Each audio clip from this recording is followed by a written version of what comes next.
Accrued income, accrued income की भी transaction आपके पास फिक्स है, क्योंकि पार्ट ए का हमारे पास चल रहा है। पार्ट ए में हमारे पास बिल्कुल सिंपल सा होता है। एक्रूड इनकम में भी हम जो एडजस्टिंग स्कीम की एंट्री पास करेंगे, एडजस्टिंग चीज़ जो हमारे पास होगी एक्रूड इनकम की, वो कुछ इस तरह होगी। आप क्या करेंगे, रिसीवेबल डेबिट और इनकम क्रेडिट, रिसीवेबल डेबिट और इनकम क्रेडिट। ठीक है, एक्रूड इनकम, जहाँ पे भी एक्रूड इनकम लिखा हो तो आपने ये एंट्री पास करनी है, यानी एक्रूड कमीशन लिखा हुआ हो। ठीक है, तो इस तरह के जहाँ पे भी आपके पास आएगी अपनी एंट्री पास करें। आप एक्रूड इनकम क्या होता है, ये इस तरह होता है कि income is to be recognise, income is to be recognise but not yet receive in a near future, यानी इनकम आपकी रिकग्नाइज हो गई, इनकम तो आपकी हो गई, लेकिन अभी आपको मिला नहीं है।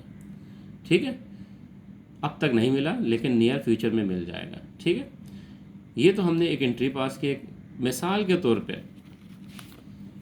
कोई एक एंट्री हम ले लेते हैं, जिस तरह आपने कहीं फ़िक्स डिपॉजिट किया हुआ है। ठीक है, हम कहीं फ़िक्स डिपॉजिट कर देते हैं, फ़िक्स डिपॉजिट हमने किया। फॉर एग्जांपल हमने किया नवंबर की 1 को, कितना किया हमने, 1 लाख रुपए फिक्स डिपॉजिट किया। इस पर जो हमें इंटरेस्ट मिल रहा था, कितना मिल रहा था, 10% पर एनम। ठीक है, पर एनम हमें 10% एक साल का इस पर इंटरेस्ट मिल रहा था। कब हमने 1 लाख रुपए डिपॉजिट किया, नवंबर में। दिसंबर आ गया, यानी 2 महीने का आपका इंटरेस्ट क्या होगा, आपका इनकम हो चुकी है, यानी नवंबर एंड दिसंबर, 2 मंथ्स की आपकी होगी, आपका इंटरेस्ट इनकम हो चुका होगा। इंटरेस्ट आपका क्या हो गया, इनकम हो चुकी होगी, लेकिन मिला नहीं आपको।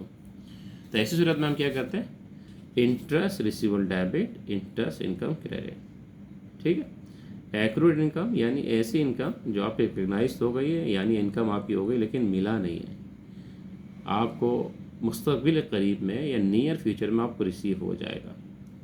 तो उसको हम क्या कहते हैं, एक्रूड इनकम। उसकी एंट्री हमारे पास क्या है, रिसीवेबल डेबिट हो जाएगा, इनकम क्रेडिट। यहाँ पे जो भी नाम होगा इन्हें लिख लेंगे हम। मिसाल के तौर पे मैंने यहाँ पे एक एग्जांपल दिखाई आपको, फिक्स डिपॉजिट किया आपने, 1 लाख रुपए जमा कराए, 10% पर एनम के हिसाब से। कब जमा कराया, नवंबर 1 में। अब दिसंबर के एंड में आप क्या करते हैं, एडजस्टिंग एंट्री पास करें, साल का क्लोज है तो नवंबर और दिसंबर 2 महीने आपकी क्या हुई, इनकम हो चुकी है। 2 महीने की आपकी इनकम हो चुकी, लेकिन मिला नहीं है। ठीक है, तो हम क्या लिखेंगे यहाँ पे, इंटरेस्ट रिसीवेबल डेबिट और इंटरेस्ट इनकम क्रेडिट। अब 2 महीने का जो भी बन रहा है आपके पास, 1 लाख का 10% 10,000 बन गया। अब 10% को आपने 12 मंथ पे डिवाइड करना है, फिर इसके बाद आपने 2 महीने का निकाल लेना, जो अमाउंट आ रही है वो यहाँ पे लिख लेंगे। इसको कहते हैं एक्रूड इनकम।